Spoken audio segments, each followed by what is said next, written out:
हेमंत गोडसे यांची इंदिरानगर आणि राणेनगर बोगद्याच्या कामांना गती देण्याच्या सूचना।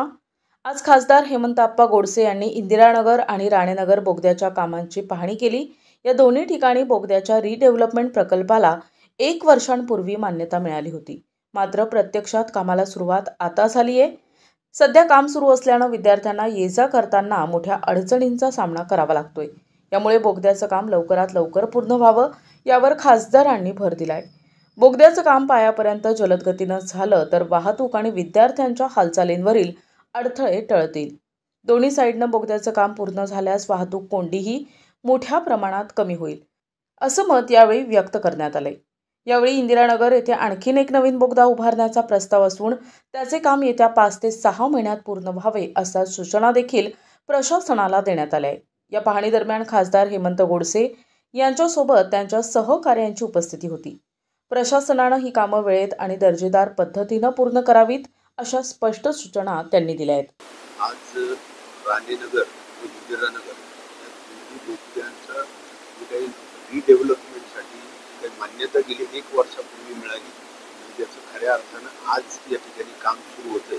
त्यासाठी लोकांची सगळ्यांची मागणी होती की आपण स्वतः त्या ठिकाणी लक्ष देऊन कामाची सुरुवात ज्या काही अडचणी यापुढे येणार आहेत त्या तातडीने सोडवलं जावा। जसं का आज राणेनगर बोगद्याचं काम सुरू आहे, परंतु त्या ठिकाणी ते बॅरिकेड्स बंद केल्या कारणानं अनेक शाळेच्या मुलांना या बाजूने त्या बाजूला जाण्या येण्यास खूप वळसा घालून जावं लागतं आणि त्याचबरोबर अनेक धोके त्या ठिकाणी निर्माण होतात वाहतुकीच्या दृष्टीने। आणि म्हणून आपण तातडीनं त्या बोगद्याचं काम लवकरात लवकर कमीत कमी पायापर्यंत झालं तर मुलांना शाळेत जाणं येणं सोयीचं होईल यासाठी त्या ठिकाणी पाहणी केली आणि जागेवरती कशा प्रकारे वाहतूक कोंडी त्या ठिकाणी सोडवली जाणार आहे। तर राणेनगर बोगद्याचा जो बोगदा आहे त्याच्या दोन्ही बाजूने पूर्व आणि पश्चिम बाजूने आपल्या दोन्ही बाजूने रॅम्प दिले जाणार आहेत, जेणेकरून सरळ येणाऱ्या गाड्या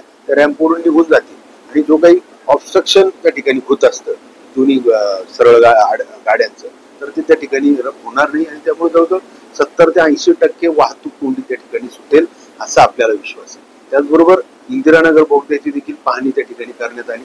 इंदिरानगरला जो बोगदा आहे त्याचा पुन्हा एक बोगदा त्या ठिकाणी वाढवण्यात येणार आहे आणि त्याचबरोबर त्या साईडला देखील दोन्ही बाजूने पूर्व आणि पश्चिम बाजूने त्या ठिकाणी रॅम्प टाकले जाणार आहेत, जेणेकरून सरळ ज्या गाड्या येतील त्या डायरेक्टली निघून जातील आणि तिथं देखील जो काही क्रॉस त्या ठिकाणी गाड्या येत असतात क्रॉस होत असतात तो मला असं वाटतं का तो देखील 70 ते 80% तिथली देखील वाहतूक कोंडी त्या ठिकाणी सुटली जाणार आहे।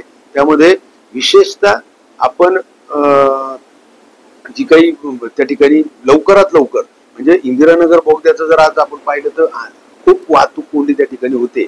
1 मिनिटामध्ये शेकडो गाड्या त्या ठिकाणी उभ्या राहतात आणि म्हणून ते काम करत असताना त्याची वाहतूक कोंडी सोडवण्यासाठी आणि ते काम तातडीनं 4-6 महिन्यामध्ये कसं पुन्हा उभं राहील यासाठी देखील चांगल्या प्रकारचा टाइम शेड्यूल्ड प्रोग्राम त्या ठिकाणी करावा असं देखील आदेश त्या ठिकाणी प्रशासकीय अधिकाऱ्यांना त्या ठिकाणी आरोला देण्यात आलेले।